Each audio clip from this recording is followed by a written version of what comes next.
there's a difference between caring for and caring about somebody. So like if we're boyfriend and girlfriend, I'm going to care about your mental health, but I'm not going to care for it in the sense of like, I'm not going to make sure you go to therapy. I'm not going to make sure you, take your pills. I'm not going to make sure you do this and that. But I'm going to care for you in the sense of like, what can I do to alleviate any mental stuff?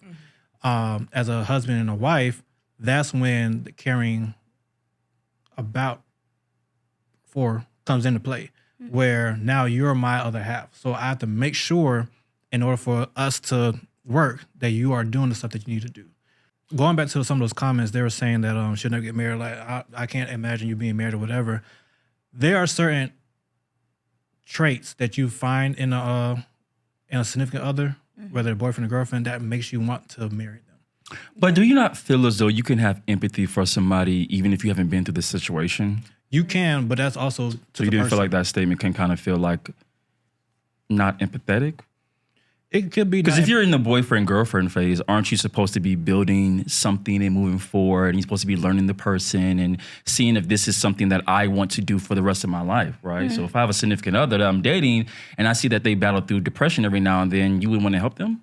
Yeah, you would want to help them, but that also goes to the person. I'm empathetic, but my wife is learning that. Only because So you feel that was an unempathetic statement she made? You're trying to get me in trouble. I'm just asking a question. I think that what it sounded like what she was saying, she was speaking more about the commitment of the thing. Because I got your back. Okay? Because I'm newly married and I don't want to get in trouble.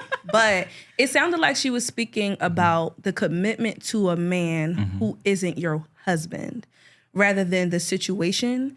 I will say, though, obviously, I could say the comments could come off. Her comment could come off empathetic because it's like, you don't become a wife once you get married. You become a wife before you get a ring. Right. That's just, my opinion is, before I got married, I was like, I want to be a wife to myself and then to my husband. And being a wife to myself, I learned compassion, empathy, sympathy, because I could be like, I've never been through that. I don't like that. But if this is going to be the person you spend the rest of your life with, how do you bring them in without being with them through all seasons and understanding them in all seasons? So